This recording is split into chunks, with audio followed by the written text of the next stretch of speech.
Alors, dans cette vidéo, nous allons parler de l'écoute active et donc apprendre l'écoute active, le pourquoi et le comment. Donc le comment du pourquoi. Alors, on va... donc c'est le niveau 2, hein, après avoir vu dans la précédente vidéo comment travailler ses erreurs.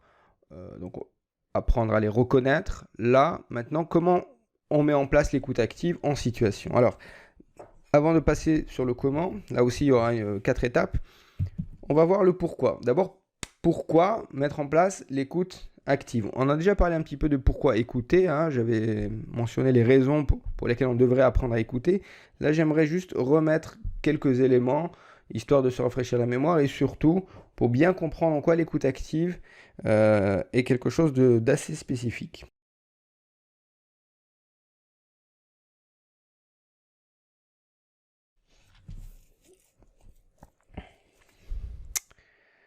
Alors, il y a un avantage, il y a des avantages de l'écoute active pour celui qui écoute et pour celui qui parle. Attention, quand on parle de l'écoute, c'est pas uniquement pour faire plaisir l'autre. C'est vraiment quelque chose qui a un avantage pour les deux. Alors d'abord pour celui qui écoute. En quoi c'est intéressant d'être dans une écoute active? D'abord, il peut se concentrer sur le message. Donc ça lui évite, donc s'il met en place l'écoute active, dont on va voir ce que c'est, il va être concentré sur le message, il ne va pas divaguer, il ne va pas partir à droite à gauche. Les gens en général ont des problèmes d'attention parce qu'en fait ils ne savent pas comment écouter, ils ne savent pas qu'est-ce que ça veut dire écouter. Du coup forcément, comme ils ne savent pas ce que c'est écouter, bah, leur attention divague. Or là on va voir justement comment écouter, du coup la concentration va être optimale, en tout cas sur le message. Ensuite celui qui écoute, donc il va être concentré, il va être capable de comprendre le message de l'autre. Comprendre avant d'agir, avant de réagir. Du coup, il aura un certain nombre déjà d'informations pour réagir de manière pertinente. C'est en ça, j'avais dit dans une vidéo que l'écoute est extrêmement importante chez les managers parce que justement, s'ils n'écoutent pas, ils n'ont pas assez d'informations pour savoir comment agir intelligemment. Et du coup, ils prennent de mauvaises décisions. D'ailleurs, il y a pas mal de revues qui montrent que les managers français sont parmi les pires en Europe parce que justement la capacité d'écoute est très faible. Ils sont bons dans d'autres domaines, d'organisation, de planification, mais sur l'écoute, ils sont faibles. Parce que justement, le manque d'écoute amène justement à une mauvaise prise d'information et donc une difficulté de comprendre pour réagir. Donc celui qui écoute est capable de se concentrer, de comprendre le message et il va créer un environnement émotionnel calme et apaisant. Ça c'est important. Notamment lors des réunions, par exemple. Lorsqu'il y a des réunions tendues, si on veut que la réunion se déroule bien, au lieu d'essayer de parler à tort et travers, il faut d'abord commencer par écouter, comprendre un petit peu ce qui se joue dans la réunion.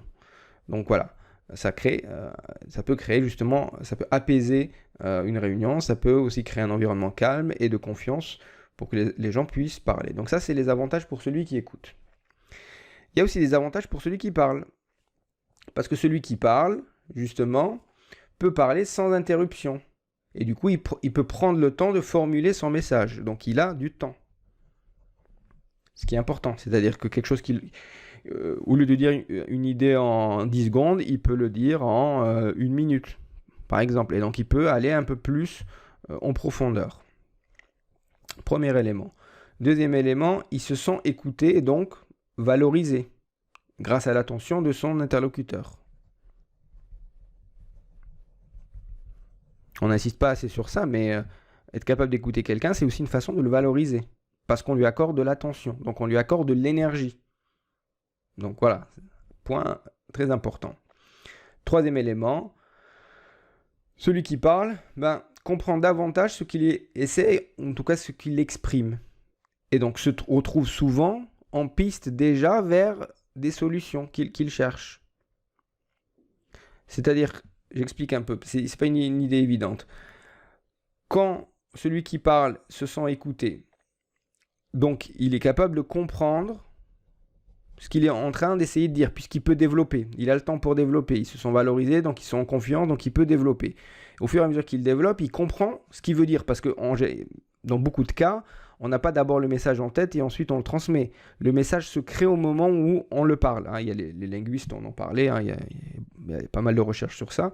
Donc le sens, parfois, s'élabore au moment où on parle. Du coup, au fur et à mesure qu'il parle, au fur et à mesure qu'on lui donne la possibilité de parler, il comprend. Il comprend ce qu'il est en train d'essayer de dire. Et si notamment il est en train d'essayer de dire qu'il a un problème ou une difficulté quelque part, il se met déjà en piste pour résoudre la solution.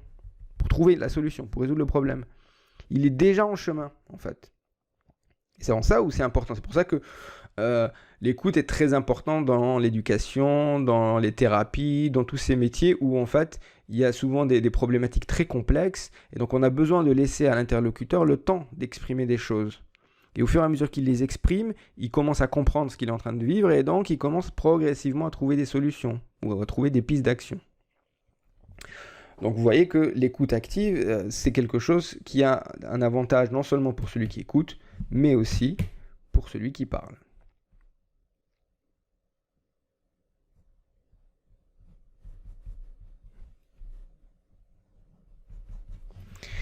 Alors, maintenant, comment développer l'écoute active? Quelles sont les étapes pour développer l'écoute active?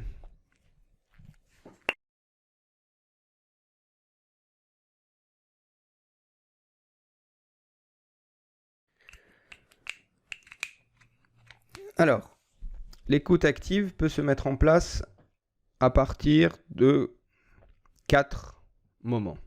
L'écoute active ou l'écoute réflexive. Alors, le premier moment, il s'agit d'entendre ce que l'autre dit.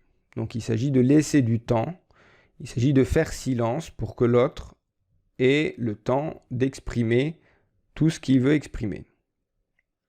Du coup, on devient attentif, donc non seulement on devient attentif à ce qu'il dit, donc on écoute ce qu'il dit, mais on est capable aussi de voir en fait son langage corporel. Donc on recueille tout un ensemble d'informations, comme je vous avais dit, des informations sensorielles, donc du son, mais aussi des perceptions. Donc la vue et l'ouïe. Donc ça c'est le premier élément, ne pas avoir peur du silence. Alors j'ai pas fait de vidéo sur le silence, j'aurais pu, mais voilà, il y a une question de temps aussi de garder les cours assez brefs. Mais souvent, quand on ne se sent pas à l'aise avec des pauses ou avec les silences, il y a des choses à travailler. Donc là aussi, je vous renvoie au coaching par rapport à ces choses-là pour être à l'aise dans le silence, pour être à l'aise lorsqu'il y a des longs moments où on a l'impression qu'il n'y a rien qui se passe, alors qu'en fait, il y a énormément de choses qui se passent justement pendant les silences. Donc voilà, être capable d'entendre, donc faire silence et laisser l'autre parler, même s'il s'arrête à des moments, le laisser prendre son temps. Premier point. Deuxième moment, mais ces 4 éléments, je rappelle que ce sont des phases. Ce ne sont pas des étapes, mais ce sont des phases. Alors, ça veut dire quoi les phases? Ça veut dire que ces 4 moments, ou en tout cas les 3 premiers au moins, se déroulent presque en même temps en fait. Là, je les décompose histoire qu'on puisse les comprendre. C'est pour des raisons pédagogiques, plutôt didactiques. Mais en réalité, ces 3 éléments se déroulent presque en même temps, en fait. Et le 4e, lui, il est un peu plus à part. Mais ces 3 choses, voilà, vraiment se font au fur et à mesure que l'autre parle. On entend, au fur et à mesure que l'autre parle, on réfléchit. Et au fur et à mesure que l'autre parle, je synthétise l'information qu'il essaie de me donner. Alors, donc, entendre, premier élément. Deuxième élément, réfléchir à ce qu'il est en train de dire. À ce qu'il est en train de dire et à ce que je perçois de lui aussi. Donc, essayer de faire sens. Se poser la question, qu'est-ce qu'il essaye vraiment de dire? Voilà. Donc là, c'est le moment où on essaye de faire sens de tout ce que je perçois au niveau de la vue et au niveau de l'oreille. Donc, j'entends, je réfléchis et j'essaye de synthétiser. Alors c'est très difficile ça, enfin, surtout les gens qui n'ont pas fait des exercices, notamment de résumé de texte ou des choses comme ça. Mais c'est ultra important parce que synthétiser dans sa tête le message, ça va être crucial pour ensuite être capable de le formuler. Le message de l'autre, il est long. Il est long, il est fait d'aller-retour, de zigzag, d'approximation. Donc voilà, il se cherche, l'interlocuteur, la personne avec qui vous discutez, se cherchent en essayant de parler, hein. Du coup, ça peut être confus. C'est pour ça qu'il faut laisser le temps pour qu'il puisse s'exprimer. Pendant ce temps-là, vous y réfléchissez pour ensuite synthétiser tout ce qu'il a dit en quelque chose de bref, de court, de succinct. Parce qu'une fois que vous synthétisez ça dans votre tête, c'est ça que vous allez après le formuler à l'autre. Vous allez formuler à l'autre ce que vous avez compris de ce qu'il vient de dire. En fait, c'est une façon de lui montrer que vous avez compris son propos.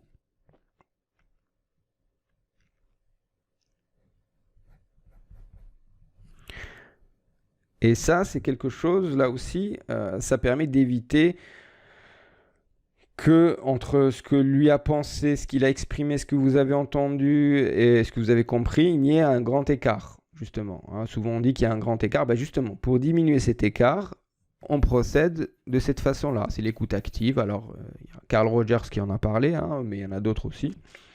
Il y a Nicolas Go, il y a Nasio, un Picanet, enfin bref, il y a pas mal de gens qui ont travaillé sur l'écoute.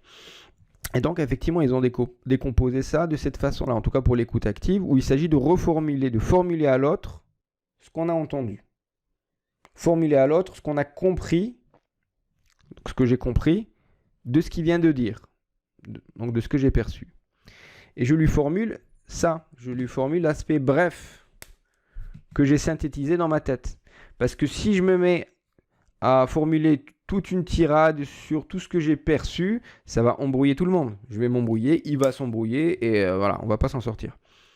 Donc entendre, réfléchir, synthétiser et formuler à l'autre ce qu'on a cru comprendre de ce qu'il a dit. C'est pas quelque chose qu'on fait souvent, mais pourtant ça va être essentiel parce que du coup on va lui donner le sentiment qu'il a été compris, on va vérifier pour nous-mêmes qu'on a bien entendu ce qu'il a dit et on fait avancer la discussion justement. Et vous verrez que cette méthode va être extrêmement utile quand on va parler des conflits ou de la collaboration en équipe. Je vais y revenir à chaque fois. Je vais vous parler, je vais vous dire l'écoute active, l'écoute active. Et ben voilà, c'est ça. C'est de ça dont il va s'agir. Donc c'est une base, hein, pour les autres cours. Alors, quand on formule, je vais vous donner quelques critères. En fait, c'est quoi une bonne formulation? Quand je reformule à l'autre le message qu'il m'a envoyé, d'abord il faut que ça soit bref. Il faut que ça soit en une ou deux phrases, mais vraiment très bref. Ensuite, il faut le formuler avec vos propres mots à vous. Utilisez vos mots pour reformuler. Parce que vos mots, ils ont un sens pour vous. Ils n'ont peut-être pas un sens pour l'autre, mais ils ont un sens pour vous. Mais justement, l'objectif d'une écoute, c'est de traduire ce que l'autre dit dans votre système de signification. C'est pour ça qu'il faut que vous le formulez avec vos mots à vous. Troisième élément, utilisez le vous ou le tu, si vous tutoyez votre interlocuteur, et pas le je. Ça peut vous aider. Dites tu penses que ou tu crois que, ou en d'autres termes, ou de ton point de vue, pour bien lui comprendre qu'on essaie de reformuler ce qu'il a dit. Parce que si vous dites je pense que, bah non, là c'est vous qui pensez, là vous n'êtes plus en train de reformuler. Alors là on essaie justement d'apprendre la reformulation, donc l'écoute active. Alors l'écoute active c'est pas que la reformulation, mais c'est principalement quand même la reformulation, parce que ça prouve que vous avez bien entendu, bien réfléchi, bien synthétisé l'information. Donc utilisez donc les pronoms vous, tu, et enfin soyez attentif au langage corporel de votre interlocuteur et à ce moment-là de vous. C'est-à-dire que votre corps doit manifester quand même l'intérêt, hein. Le but n'est pas d'expédier l'affaire, mais le but c'est vraiment de comprendre ce qu'a dit l'autre. Donc voilà un petit peu quelques critères pour bien reformuler le message que l'autre vous a envoyé. Et si vous le reformulez bien, il aura l'impression d'être écouté et il sera valorisé. Du coup, vous pouvez progresser dans votre discussion. Hein, je rappelle, hein, l'écoute active, c'est lorsqu'on on a affaire à des discussions sérieuses, lorsqu'on veut approfondir quelque chose, lorsqu'on veut comprendre une difficulté ou quelque chose de complexe, hein. Voilà, dans la vie de tous les jours, c'est vrai qu'on le fait pas. Bon, bien qu'on gagnerait, hein, nombre de couples ou nombre de personnes, même entre amis, gagneraient à de temps en temps faire preuve d'écoute active pour justement améliorer ou faire passer un cap à leur relation, hein. Donc voilà, c'est quelque chose qui est le bienvenu. Voilà.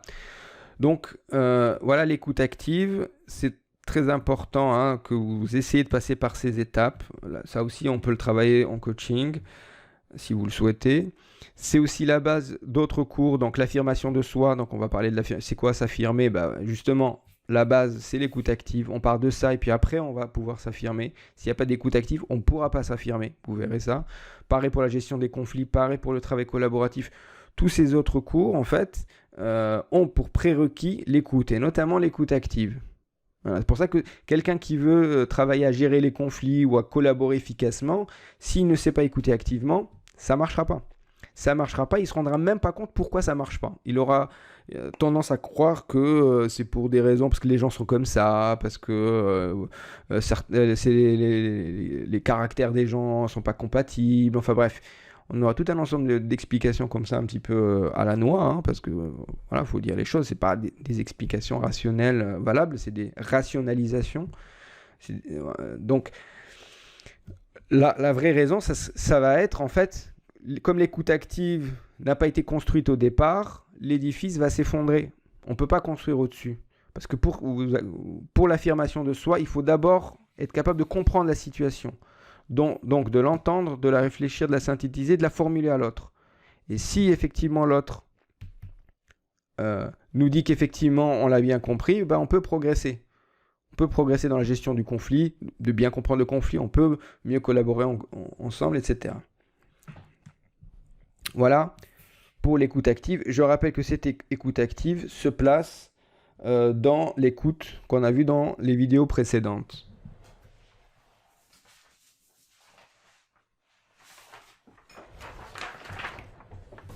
Notamment ici, vous vous rappelez, quand on a parlé de j'écoute, écoute de soi et écoute de l'autre, ben voilà, justement, l'écoute de soi et l'écoute de l'autre, ce moment-là d'écoute, c'est justement cette écoute active. Donc être capable d'entendre, de réfléchir, ce que ça me fait en termes d'émotion, en termes de pensée, synthétiser le message qu'il m'envoie et puis le lui formuler. Voilà. Et là, du coup, vous développez une écoute qui va être vraiment une base pour le développement de vos relations, que ce soit des relations professionnelles ou personnelles. Ça va être vraiment ce qui va booster vos qualités relationnelles.